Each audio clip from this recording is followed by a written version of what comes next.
Olá pessoal, boa tarde. Eu estou gravando aqui a aula que eu dei ontem, né? Vou tentar resumir ao máximo, né, o que a gente viu ontem, para que ajudem vocês na questão da atividade, né? A gente viu ontem as figuras de linguagem, né? O que são as figuras de linguagem, né? E aí a gente viu as principais figuras, não foram todas, foram as principais que a gente viu, né? E a atividade é baseada nesse slide aqui e no outro que a gente viu na segunda-feira, né? Mas eu vou explicar nesse vídeo sobre as figuras de linguagem, né? Para você que não pôde assistir a aula ou para você que assistiu, mas acabou esquecendo de alguma coisa, enfim. O que são as figuras de linguagem, né? As figuras de linguagem são recursos linguísticos, né? Aqui os autores recorrem para tornar a linguagem mais rica e expressiva. Esses recursos revelam a sensibilidade de quem os utiliza, traduzindo particularidades estilísticas do emissor da linguagem, né? As figuras de linguagem exprimem também o pensamento de modo original e criativo, exploram o sentido não literal das palavras, realçam sonoridade de vocábulos e frases e até mesmo organizam orações, afastando, afastando de algum modo de uma estrutura gramatical padrão, a fim de dar destaque a algum de seus elementos, né? Então, as figuras de linguagem, né, elas estão presentes principalmente nos textos literários, né? Poemas, poesias, né? Geralmente em textos jornalísticos, em redação de Enem, você não vê muito figura de linguagem, né? Porque esses textos, eles expressam uma linguagem mais direta, mais objetiva.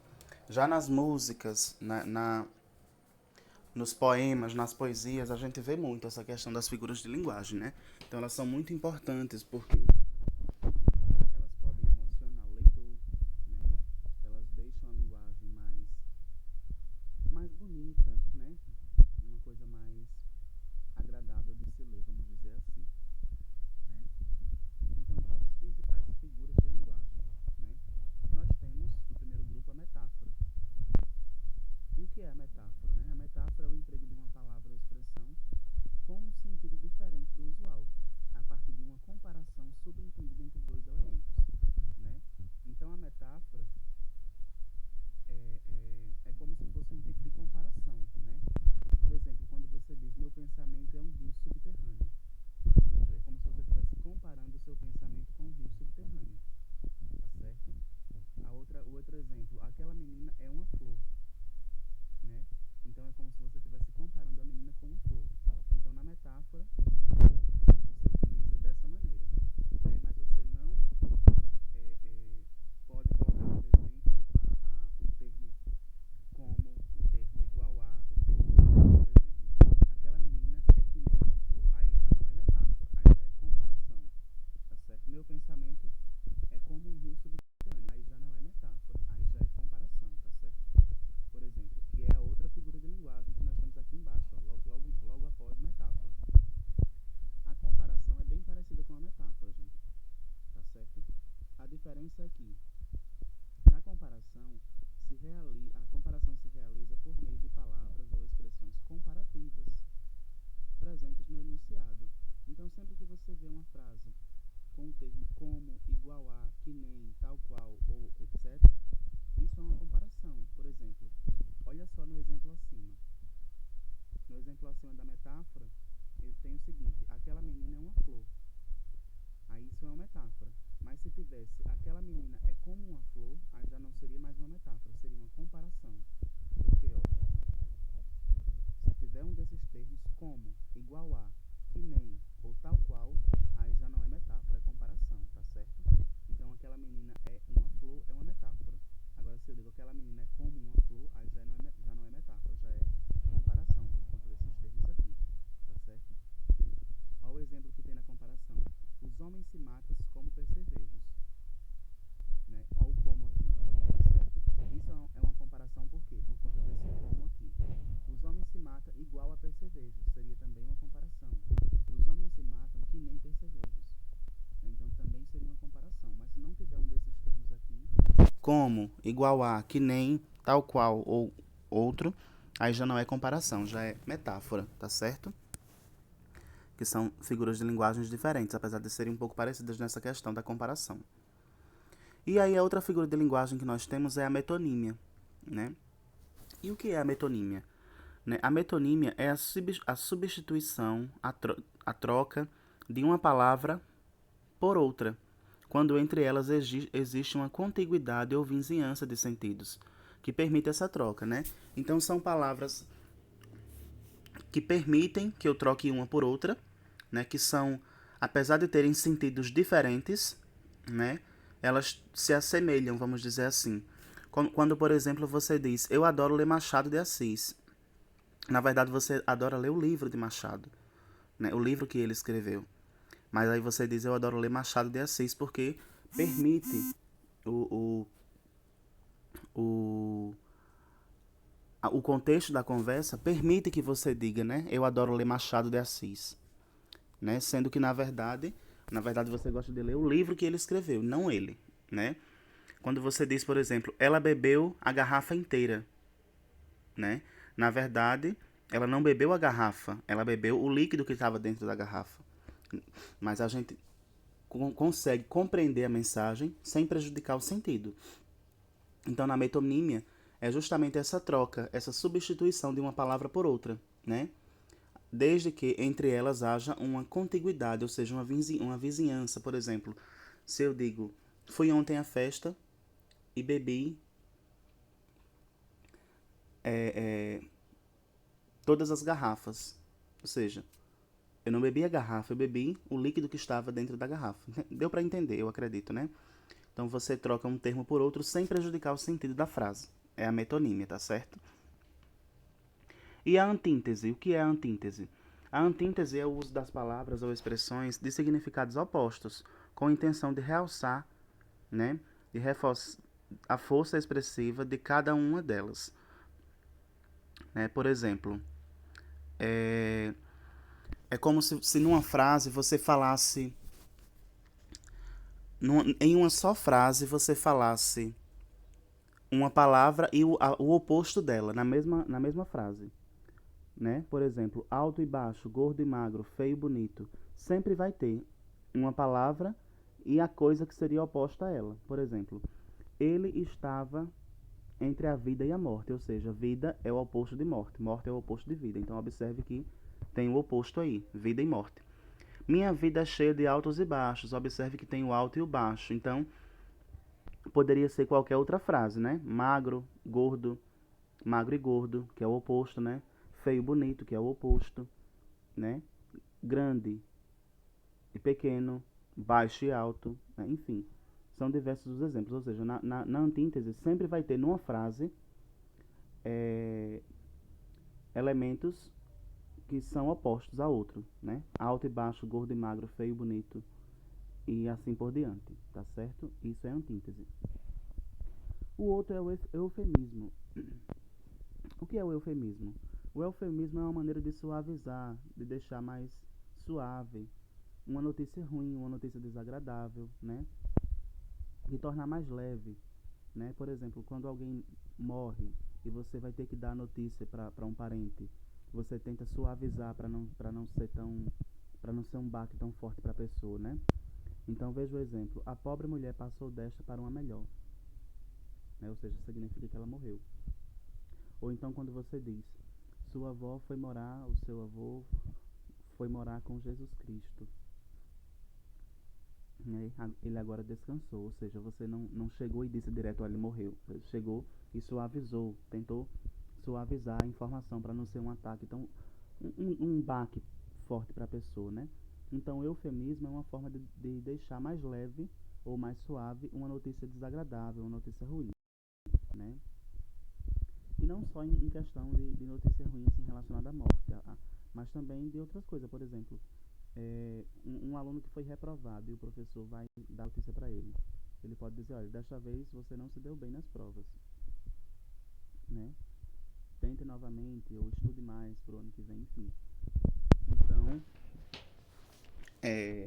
o eufemismo é justamente uma maneira de suavizar uma informação ruim ou desagradável, né? A gente tenta rodear para deixar a notícia mais leve. E aí nós temos a ironia também, né? E o que é a ironia? A ironia é definida como um recurso da linguagem, né, que gera um efeito de sentido contrário ao significado da palavra ou expressão que utiliza, no contexto com a finalidade de criticar ou ridicularizar o elemento ou realidade em questão. Dessa forma, faz-se a escolha de um termo assertivamente, com o objetivo de detonar justamente o contrário do que ele significa. Então, na ironia, né, é como se você falasse uma coisa no sentido oposto, né? Por exemplo, era o que faltava para encerrar meu dia maravilhosamente bem. Suponhamos que seu dia foi péssimo, eu dei até esse exemplo na aula, que você foi um dia bem estressante no seu trabalho, aí você volta pro trabalho de moto, quando você chega perto da sua casa, no meio do caminho, o pneu da moto fura, ou seja, seu dia foi péssimo. Mas aí você diz, era só o que faltava para meu dia encerrar maravilhosamente bem. Ou seja, você usou uma ironia, porque você quis dizer, na verdade, que o seu dia foi uma merda, né? E aí, outro exemplo. Como você é inteligente, até parece carta além do bilhete. Ou seja, você quer dizer que a pessoa não é inteligente, mas você utilizou a ironia. Ou seja, a ironia sempre é o sentido contrário, né? Ou então, quando você diz, nossa, você canta muito bem, parece até um galo rouco. Ou seja, olha aí, você usou uma ironia, um tipo de um deboche, né? A ironia é, de certa forma, um tipo de deboche também, em algumas ocasiões. Então, é sempre quando a gente fala uma coisa no sentido contrário, né? Que a gente quer expressar, na verdade, o sentido contrário. E aí nós temos a hipérbole. A hipérbole, nós temos a hipérbole, né? A hipérbole se caracteriza pelo exagero de uma ideia com o objetivo de expressar intensidade, né?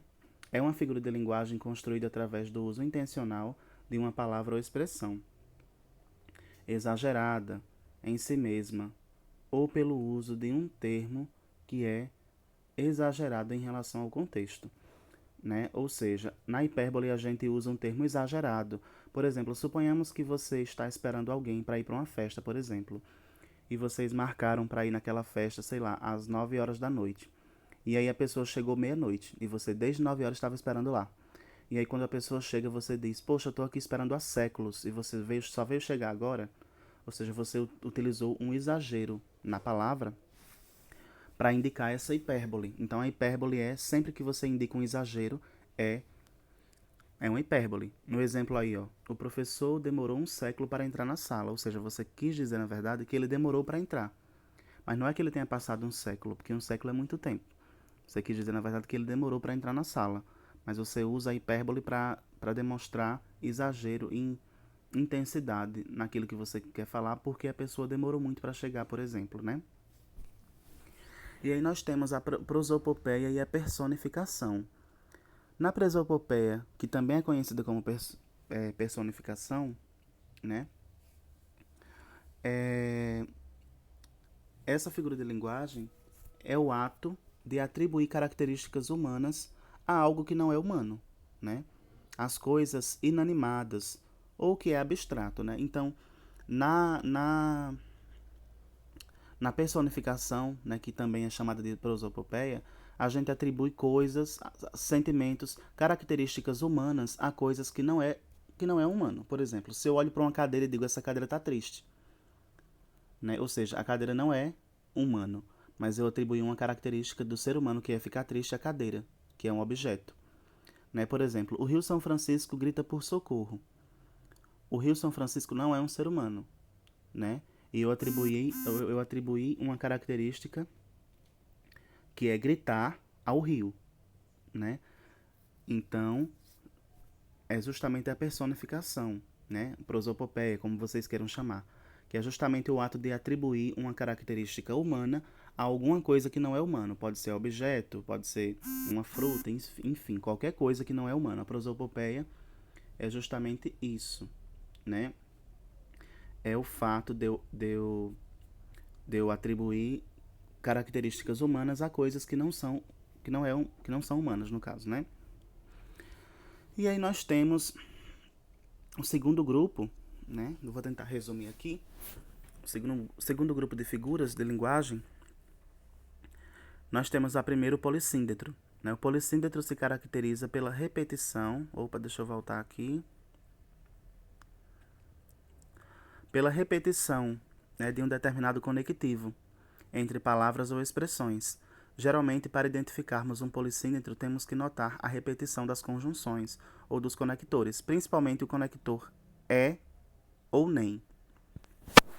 Observem a repetição desse é e desse nem aqui. Se tiver muito isso, pode ser que com certeza vai ter um polissíndetro, por exemplo. Mas pode ser outras conjunções também, tá, gente? É porque aqui eu mostrei só essas. Mas sempre que numa frase tiver essas repetições assim, pode ter certeza que vai ser um polissíndetro. Por exemplo, na frase: não canto, nem danço, nem escrevo, nem desenho, por exemplo. Nem canto, nem danço, nem escrevo, nem desenho, nem estudo, nem... enfim. Observe que tem o nem se repetindo. O nem se repete aqui, o nem se repete aqui, o nem se repete aqui, ou seja, está se repetindo várias vezes. Olha a outra frase. Quem me dera viver livremente, e rir, e passear, e dançar, e cantar, e me divertir, e sair pelo mundo. Observe que a letrinha E, que tem o som de I, está se repetindo várias vezes. Então, sempre que isso acontece na frase, nós temos um polissíndetro, seja com essas conjunções ou com qualquer outra. Temos também a onomatopeia. A onomatopeia é uma das mais simples de entender. É simplesmente o emprego das palavras que procuram emitir determinados sons ou ruídos. Ou seja, sempre que você tenta imitar um som ou um ruído, você está usando a onomatopeia. Se você já imitou aí um gato, um cachorro, o som que ele faz quando abre a boca, você utilizou a onomatopeia. Por exemplo, olha o exemplo aí. Ao ver sua amada, seu coração disparou, tuk tuk tuk, e seu corpo começou a tremer. Ou seja, a onomatopeia é a forma da figura de linguagem que imita sons. Ou seja, sempre que a gente imita algum som, a gente está utilizando a onomatopeia. Qualquer som, seja o latido de um cachorro, seja a batida do coração, seja qualquer outro tipo de som que nós formos imitar, a gente está usando a onomatopeia. E aí nós temos a anáfora também. Né? A anáfora é a repetição de uma palavra ou expressão, geralmente usada em versos de textos literários. Né? Então, observe que nós temos aí esse pequeno trecho aqui, ó, com 3 linhas. Na verdade, eu falei linhas porque fica mais fácil para vocês. Mas, geralmente, nos poemas, nós chamamos de versos. Né? Ou seja, se um poema, por exemplo, tem 14 linhas, que fica mais fácil de vocês entenderem, nós dizemos que ele tem 14 versos. Tá ok? Então, observe que o início dos versos começam do mesmo jeito, ó. Eu vou publicar, eu vou mergulhar, eu vou derramar. Então, sempre que essa repetição acontece no início do verso, nós temos uma anáfora. Isso é muito presente nos textos literários, poemas, poesias, por exemplo. Né? Então, a anáfora é justamente a repetição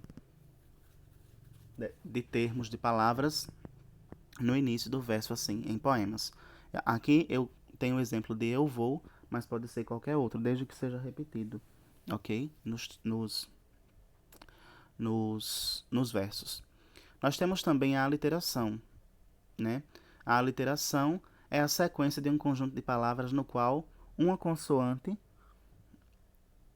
né, é semelhante, se repete, criando um efeito de sonoridade. É como se fosse um trava-língua, na verdade, onde todas as palavras começam com a mesma letra. Todas as palavras da frase começam com a mesma letra. Por exemplo, o rato roeu a roupa do rei de Roma. Observe que, nesse exemplo 1, todas as palavras começam com a letra R. Se eu digo, o pato pateta pintou o palhaço, todas as palavras desse segundo exemplo começam com a letra P. Então, coloquem na cabeça de vocês, a aliteração é quando todas as palavras da frase começam com a mesma consoante. Tá certo? Nós temos aqui a assonância, né? O que é a assonância? A assonância está definida pela gramática como uma figura de linguagem que representa o som, né? Ou de harmonia. Isto porque ela produz um efeito harmônico na frase ou no verso, né? ela elabora uma repetição intencional dos sons das vogais idênticos ou semelhantes dentro do texto, né? Então, o que é assonância, em outras palavras? É a rima. A rima que nós vemos nas músicas, que nós vemos nos poemas, nas poesias, né? Toda música tem as rimas, né? Olha só essa música aqui do Djavan. Ele diz o seguinte: essa desmessura de paixão é loucura do coração. Minha foz do Iguaçu, Polo Sul, meu azul. Luz do sentimento nu. Observe que paixão está rimando com coração, Iguaçu está rimando com Polo Sul, meu azul, e sentimento nu. Ou seja, a assonância é justamente essa capacidade das palavras têm, que as palavras têm de rimarem umas com as outras, que está muito presente nas músicas. Toda música tem suas rimas, né? E para finalizarmos, nós temos o pleonasmo. Né? O pleonasmo é a figura de linguagem em que o significado de um elemento textual é intensificado por meio de outra palavra que expressa uma repetição da ideia já contida no elemento, né? Então, o pleonasmo, na verdade, é um termo desnecessário que existe, né? Por exemplo, chovia uma triste chuva de resignação, né? Não precisava, se eu já coloquei a palavra chovia no começo, não precisava eu ter colocado a palavra chuva de novo no meio da frase. Chovia uma triste chuva de resignação. Até porque se chovia, é claro que era uma chuva. Entendem? Então, o pleonasmo é justamente essa repetição desnecessária. Olha só esse outro exemplo. João desceu para baixo, né? É claro que João desceu para baixo porque não tem como descer, ninguém desce para cima, né? Se ele desceu, é claro que é para baixo. Se ele subiu, é claro que é para cima. Então não tinha necessidade dele colocar João desceu para baixo. Tinha colocado apenas João desceu, que a gente já entende que é para baixo. Do mesmo jeito da frase acima, né? Chovia uma triste chuva de resignação. Não precisava colocar a palavra chuva, porque se chovia, a gente já entende que era chuva. Entendem? E aí, gente, é basicamente esses principais tipos de figura de linguagem. Tem uma música que eu deixei no o nome da música é Figuras de Linguagem do Amor, que eu deixei o link, tá no YouTube, eu deixei o link. Assistam essa música, que tá aqui a letra da música, ó. Mas assistam, eu mandei no grupo de WhatsApp também, vocês vão gostar da letra e, consequentemente, vocês vão aprender a decorar algumas das figuras de linguagem ouvindo a música. Então, eu recomendo que vocês ouçam a música, tá certo? E é basicamente isso, gente. E para concluir, né, só para a gente fechar, é importante reconhecer as figuras de linguagem, porque tal conhecimento, além de auxiliar a compreender melhor os textos literários, nos deixa mais sensíveis à beleza da linguagem e ao significado simbólico das palavras e dos textos, né? Então, as figuras de linguagem deixam os textos mais bonitos, mais embelezados, vamos dizer assim, né? Então, é basicamente isso. Leiam o material que eu mandei no grupo e qualquer dúvida podem entrar em contato, tá certo? Bons estudos a todos. Abraços.